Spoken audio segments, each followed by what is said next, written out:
information about somebody else. Kwegamba biba bigambo bagaba mawulire eri omuntu omulala. About their past or their current situation. Kwegamba omwoyo nakuyamba okutegeera ebyaliwo emabega ebiriwo bye bayitamu oba eby'omu maaso ebiri mu maaso. That could have only been revealed to you through God. Ekyo nga kikubikkulirwa ng'akikubikkulidde abeera mwoyo wa Katonda.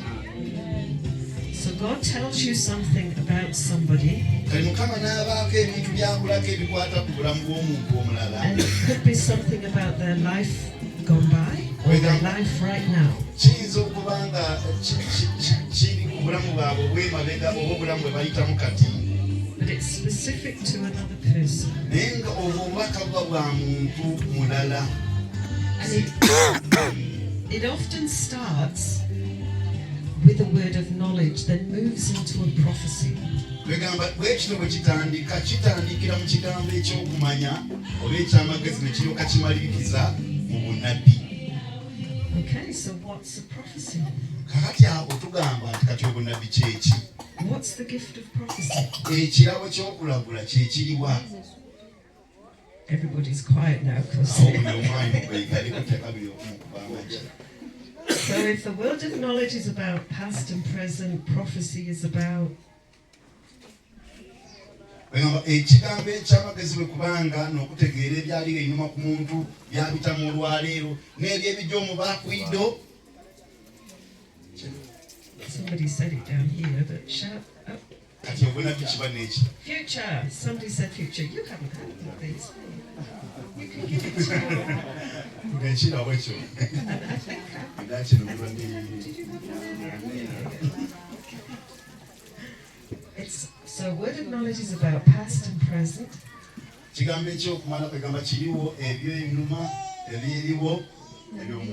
And often when you start listening to God, that's what you get to start with.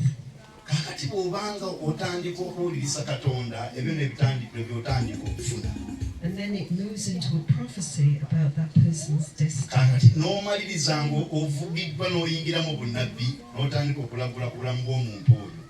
So they kind of can sometimes get a little bit confusing.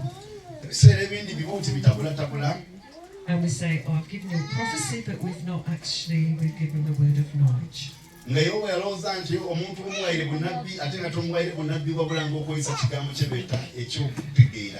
But I don't want you to get too rigid in thinking, this is word of knowledge, this is prophecy.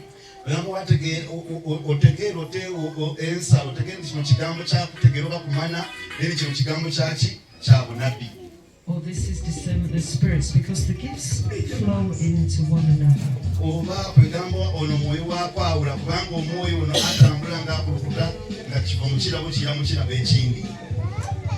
Okay.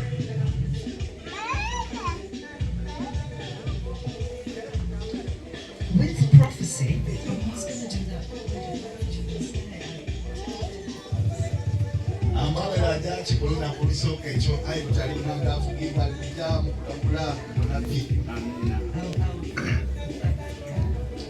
Word of knowledge is what we're doing first.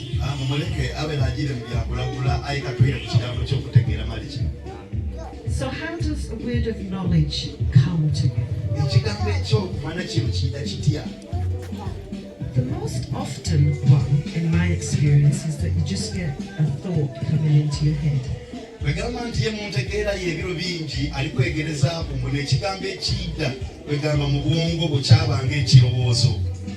sometimes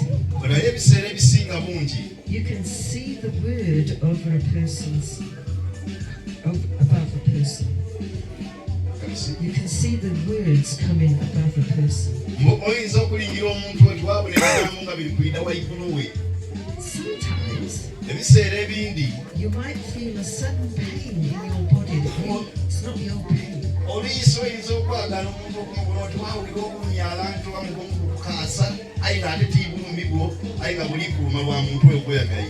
And then it can open the conversation to say, have you got a headache?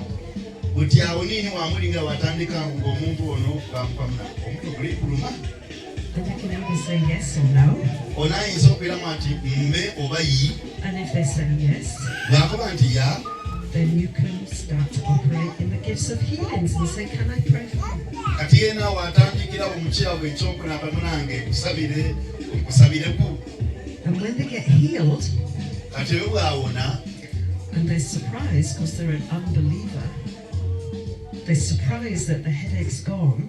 kwegamba yeewuunya ng'alibwe n'omutwe ogubere gumuluma gugoloire. And if they are an unbeliever, you've opened the doorway to say, Jesus just healed you. kwegamba nti bwaba timuyikiriza aba katonda amaze okwegwirawo olwigi ono okuyikiriza Yesu. And then you're open to give them the gospel, to bring a prophecy to them, and kakati awo get them mukama saved. yakwigulirawo baba nga osobola okubabuulira enjiri n'okutandika olwo niini okulagula ye bali. It's a sign and wonder that's available to us to evangelize. aligezaako okwima nti ebiseera ebindi oyagaana omuntu wawuliranga omuntu oguliduma aye nga oba ye mulamu oluyisa omuntu oyo gweyagaina osobola omubuuza nti muna omuntu ogulikuluma oba yagala omuntu ngaomugongo ogulikuluma kumbe mukama olwo ali kukobera nti omuntu ono gweyagaine mulwaire waki wa mutwe oba omuntu ono gweyagaine mulwaire waki wa munda ng'ekyo kivaakugwako kubanga ono gweyagaine muki ekyo kyali kubitamu olwo katonda ayenda akutegeeza omuntu gwokoze ki gweyagaana era ekyakola ki kyabitamu butimbagira waaweene omubuuza omukuba ti muna omuntu gukuluma singa anaayamba nairamu ati omuntu gunnuma ng'enaawe omukweboko ti nkusabire okuwona muyiseeko emikono omusabire awone singa anaawona onaawe igwirewo olwigi olw'okumubuulira ki enjiri oyo ayinza okuloba nga omwaga ino wamukote omugongo gukuluma nga abaitaidingwaidi ate wamala wamusabira yawona omugongo okumukootikanika emikono yatule Yesu kyangu. So you see how these gifts are your toolkit to actually evangelize with. Kati oba olina nti ebirabo bino bwe biri ebirungi okutuyamba okubuulira enjiri. Sometimes the word of knowledge can be, it's almost like you reading a script in your mind. Kwegamba ekigambo kino ekyokutegeerera ekyokumana kiba ebiseera ebisinga bungi ng'omuntu olina akantu koli kusoma mu bwongo bwo. And there is a well-known minister of the gospel. He's an American. Waliwo omubuulizi w'enjiri amanyiiko ino mu America. And he operated in this gift at a high level. Yakolera mu kirabo kino era paka ku iddaala eryawaigulu. And you can get very accurate if you're listening to God. Era nga bambi buli nga afunira ddala ekintu kye ne mu butuufu bwakyo kubanga yali awuliriza Katonda. And he used to give dates